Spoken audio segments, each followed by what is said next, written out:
ఎందుకు నేను ఈ మాటలన్నీ కూడా ఎందుకు చెప్తా ఉన్నానంటే మేనిఫెస్టో అన్నది ఎందుకింత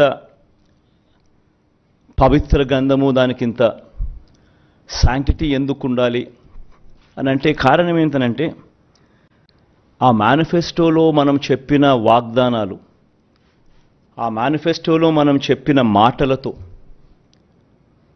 ఆ తర్వాత అధికారంలోకి వచ్చిన ఆ పార్టీ, అధికారంలోకి వచ్చిన వాళ్ళు అవి చెయ్యకపోతే పేదల బ్రతుకులు ఏ రకంగా చిన్నాభిన్నమవుతాయి అన్నదానికి ఉదాహరణ మన ప్రభుత్వం, ఈ 58 నెలల మన ప్రభుత్వం కన్నా ముందు ఒక్కసారి ఏం జరిగింది? అప్పట్లో చంద్రబాబు నాయుడు గారు, ఆయన కూటమి, అప్పట్లో వాళ్ళ మేనిఫెస్టోలో వాళ్ళు ఏం చెప్పారు?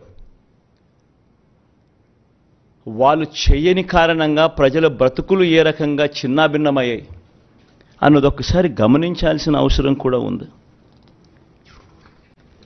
ఈ డాక్యుమెంట్ బహుశా మీ అందరికీ కూడా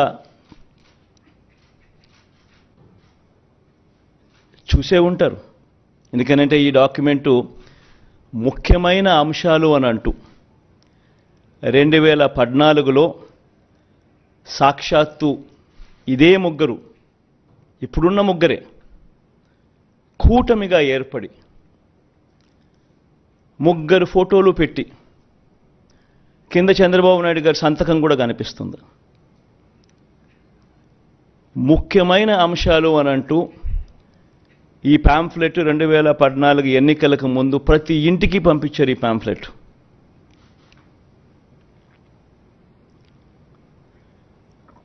ప్రతి ఇంటికి పంపించిన ఈ పాంఫ్లెట్ను చూసి వీళ్ళిచ్చిన టీవీలలో వీళ్ళిచ్చిన అడ్వర్టైజ్మెంట్లను చూసి, అప్పట్లో ఈనాడులో చూస్తే, ఆంధ్రజ్యోతిలో చూసిన, ఏబిఎన్లో చూసిన, TV5లో చూసిన అడ్వర్టైజ్మెంట్లు కూడా ఊదరగొట్టేవాళ్ళు.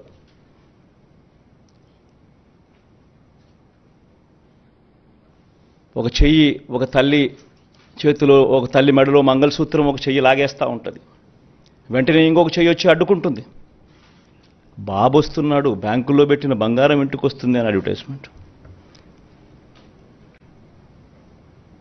ముఖ్యమైన హామీలు అని అంటూ ఏకంగా చంద్రబాబు నాయుడు గారు సంతకం పెట్టి ఇదే ముగ్గురు ఫోటోలు ముద్రించి ఇదే కూటమిగా 2014లో ముఖ్యమైన హామీలు అని అంటూ వీళ్ళు చెప్పిన మాటలు, వీళ్ళు చెప్పిన హామీలు ఏ మాదిరిగా ప్రజలు నమ్మి వీళ్ళకు ఓటు వేసినందుకు వాళ్ళ బ్రతుకులు ఏ రకంగా అతలాకుతలమైనాయి అన్నది కూడా ప్రతి ఒక్కరూ నాగరిక ప్రపంచంలో గమనించాల్సిన అంశం. ఎందుకనంటే ఒక రాజకీయ నాయకుడు, ఒక రాజకీయ పార్టీని నమ్మి ప్రజలు ఓట్లేస్తారు. వాళ్ళు చెప్పే ఈ మేనిఫెస్టోను చూసి ప్రజలు ఓట్లేస్తారు. వేసిన తర్వాత అది ఇంప్లిమెంట్ కాకపోతే వాళ్ళ బ్రతుకులు ఏమవుతాయని కనీసపు ఆలోచనలు కూడా లేకుండా రాజకీయాలు చేయడం మొదలు పెడితే బ్రతుకులు ఎలా ఉంటాయి? ఇందులో చెప్పిన ముఖ్యమైన అంశాలు, రైతుల రుణమాఫీపై మొదటి సంతకం చేస్తానన్నారు. మరి 87,612 కోట్ల రూపాయలు రుణమాఫీ అయిందా? ప్రతి సిద్ధం సభలోనూ ఈ ప్రశ్నలు నేను వేస్తా వస్తున్నా. పొదుపు సంఘాల రుణాలు పూర్తిగా రద్దు చేస్తామన్నారు. 14,205 కోట్ల రూపాయలు డ్వాక్రా సంఘాలకు, పొదుపు సంఘాలకు రుణాలు మాఫీ చేస్తామన్న సొమ్ము ఒక్క రూపాయైనా మాఫీ చేశారా? ఇంకా ముందుకు పోతే వీళ్ళ ముఖ్యమైన హామీలంటూ ఇంకా ముందుకు పోతే ఆడబిడ్డ పుట్టిన వెంటనే మహాలక్ష్మి పథకం కింద 25,000 రూపాయలు బ్యాంకులో డిపాజిట్ చేస్తామన్నారు.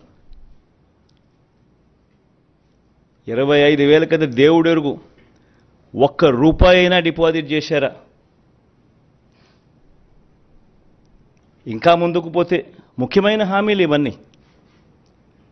ఇప్పుడు సూపర్ 6, సూపర్ 7 అంటా ఉన్నట్టుగానే ఆ రోజుల్లో ముఖ్యమైన హామీలు అంటూ తాను చెప్పిన మాటలు ఇవన్నీ. ఇంకా ముందుకు పోతే ఇంటింటికి ఒక ఉద్యోగం ఇస్తాం, ఉద్యోగం ఇవ్వలేకపోతే ఇంటింటికి నెలకు 2,000 రూపాయలు నిరుద్యోగ భృతి. 5 సంవత్సరాలు అంటే 60 నెలలు ఇంటూ నెలకు 2,000 రూపాయలు అంటే 1,20,000 రూపాయలు. ఏ ఇంటికి ఇచ్చారు 1,20,000 రూపాయలు? పిల్లల జీవితాలతో ఆడుకున్నారు. అర్హులైన వారందరికీ 3 సెంట్ల స్థలం, పక్కా ఇల్లు అన్నారు, కట్టుకునేందుకు పక్కా ఇల్లు అన్నారు. 3 సెంట్ల స్థలం కదా దేవుడు ఎరుగు, కనీసం 1 సెంటు స్థలమైనా ఏ ఒక్కరికైనా ఇచ్చారా? ముఖ్యమైన హామీలు ఇవన్నీ. నేను చదివే ప్రతి అంశము కూడా ఆయన సంతకం పెట్టి 3 ఫోటోలు పెట్టి ఇంటింటికి పంపించిన ఈ పాంఫ్లెట్లో నుంచి ముఖ్యమైన హామీలు అని అంటూ వీళ్ళు రాసిన హామీలే నేను చదువుతా ఉన్నా.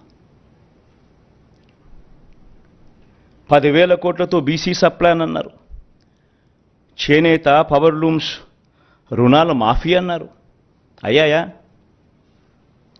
ఉమెన్ ప్రొటెక్షన్ ఫోర్స్ ఏర్పాటు చేస్తామన్నారు. చేశారా? సింగపూర్కు మించి అభివృద్ధి చేస్తామన్నారు. జరిగిందా? ప్రతి నగరంలోనూ హైటెక్ సిటీ నిర్మిస్తామన్నారు. విజయవాడలో కనిపించడం లేదు. తాడేపల్లి కథ దేవుడు ఎరుగు, ప్రతి నగరం కథ కనీసం విజయవాడలో కనిపించడం లేదు. ప్రతి నగరం అన్నారు. నేను చెప్పేది ఒకటి, ప్రజలు మిమ్మల్ని నమ్మి మీకు ఓట్లు వేస్తే ముఖ్యమైన హామీలు అని అంటూ మీరు చెప్పిన వీటి పరిస్థితుల్లో కనీసం ఇందులో ఒక్కటంటే ఒక్క హామీ అయినా నెరవేర్చారా?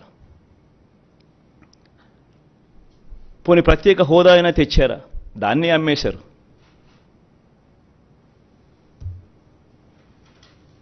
అదే నోట్తోనే ప్రత్యేక హోదా ఏమైనా సంజీవినా అని చెప్పి మళ్ళీ వెటకారం కూడా చేశారు.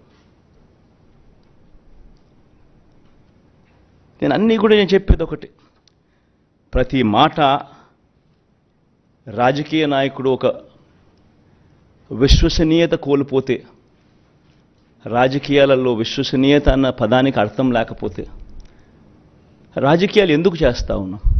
ఎవరి కోసం చేస్తూ ఉన్నాం? దేనికోసం చేస్తూ ఉన్నాం? చనిపోయిన తర్వాత ప్రతి పేదవాడి గుండెల్లో, ప్రతి ఇంట్లో మన ఫోటో ఉండాలి, ప్రతి గుండెలో మన ఫోటో ఉండాలి అనే తాపత్రయం లేనప్పుడు రాజకీయాలు ఎందుకు చేయాలి?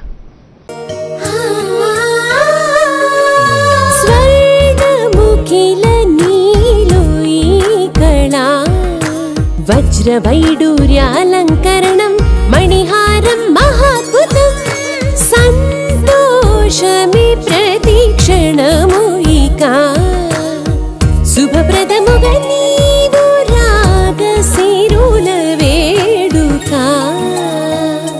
సంతోషం ప్రతిక్షణం మానిపల్లి జ్యువెలర్స్.